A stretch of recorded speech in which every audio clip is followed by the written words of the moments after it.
को इधर लिया हुआ है? नहीं, देखिए, सेवा दल का कार्यक्रम था, नेशनल एग्जीक्यूटिव जो थी उस का कार्यक्रम था।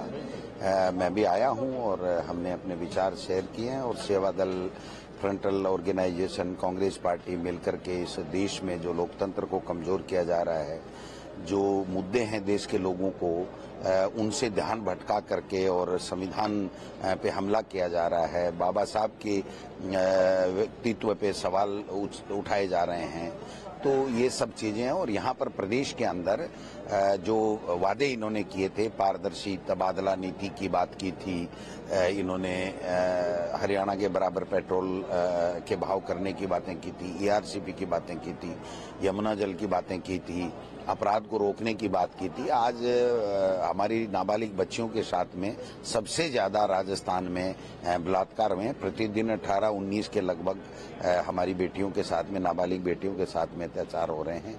माफियागिरी हावी है, बजरी माफिया हो, लैंड माफिया हो, खनन माफिया हो, सारे के सारे हावी हैं। कोई यहाँ पर काम करने वाला नहीं है, ब्यूरोक्रेसी हावी है और लूटने का काम इस तबादला उद्योग के जरिए लोगों को लूटने का काम इस सरकार में बैठे हुए लोग कर रहे हैं। एक वजह आप स्कूल बंद करने की बात कर रहे हैं, डिप्टी सीएम प्रेमचंद बैरवा ने बोला कि मर्ज की गई है स्कूल बंद। क्या हुआ फिर मर्ज करके, क्या हुआ? वो स्कूल तो नहीं रहेगी ना, 450 कम तो होगी नहीं संख्या में, तो वो तो उनको तो कोई पर्ची पकड़ा देते हैं। सीएमओ में जो वो मीडिया का काम देखते हैं, वो पर्ची भेजते हैं कि आपको ये बोलना है, वो अपने विवेक से कुछ भी नहीं बोल सकते।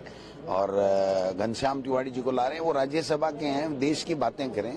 यहाँ डैमेज कंट्रोल करने के लिए अगर वो अपना शक्ति लगा रहे हैं तो वो गलत बात है।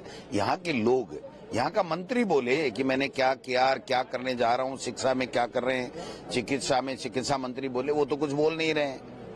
और पर्चियां आती हैं सीएमओ से, दिल्ली से सीएमओ में आती हैं, सीएमओ से पर्चियां मंत्रियों के पास में जाती हैं और वो अपना बयान पढ़ देते हैं। इसके अलावा तो 12 महीने से आपने देखा मुख्यमंत्री जी ने कभी कोई मीडिया के सवाल लिए हों तो आप बता दीजिए मुझे। कोटा सुसाइड पे मंत्री जी बोलते हैं कि प्रेम प्रसंग का मामला है, प्रेम प्रसंग। देखिए, मंत्री जी को मैं समझता हूं कि शायद इलाज कराना चाहिए अपना, अच्छे कोई किसी मनोचिकित्सक को दिखाना चाहिए, क्योंकि चाहे जैसे बोल रहे हैं। आज किसी का बेटा चला गया, उसके सपने चकनाचूर हो गए और वो उसको कोई लड़की से जोड़ करके प्रेम प्रसंग बता करके और अपनी जिम्मेदारी से मुक्ति चाहते हैं। और जो हमारी बहनें जो पढ़ा रही हैं स्कूलों में, संस्कार दे रही हैं, शिक्षा दे रही हैं, उनको अर्धनग्न अवस्था में जाने वाली टीचर बताया जा रहा है और पता नहीं क्या क्या अनर्गल बातें कर रहे हैं। किसी का पैर तोड़ रहे हैं, किसी का हाथ तोड़ दो और कि देवी से कुछ मांग कर रहे हैं, पता नहीं क्या क्या कर रहे हैं। शिक्षा के बारे में वो बात नहीं कर रहे हैं, वो शिक्षा मंत्री हैं, तो शिक्षा के बारे में उनको बात करनी चाहिए और हमारा शिक्षा के प्रति क्या विजन है वो बात उनको बतानी चाहिए। उसके ऊपर वो कभी चर्चा करने के लिए तैयार नहीं है। तो मुख्यमंत्री जी को और पार्टी आलाकमान बीजेपी को चाहिए कि या तो उनको समझाएं या फिर अदला बदली का खेल चलता ही रहता है, तो हटा के दूसरे को किसी को बनाए। एक आखिरी सवाल है साहब, दिल्ली सीएम, पूर्व सीएम कहते हैं कि उन्हें मारने की कोशिश की गई। कौन? अरविंद केजरीवाल। भाई साहब, वो नोटंकीबाज आदमी है।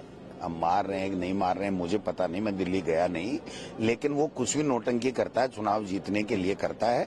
वो मोदी से भी बड़ा गुरु है, मतलब मोदी का भी नोटंकी करने में, सही बात तो ये है। फिर भी दिल्ली में कैसे क्या लग रहा है? दिल्ली में हम अच्छी प्रोग्रेस करें।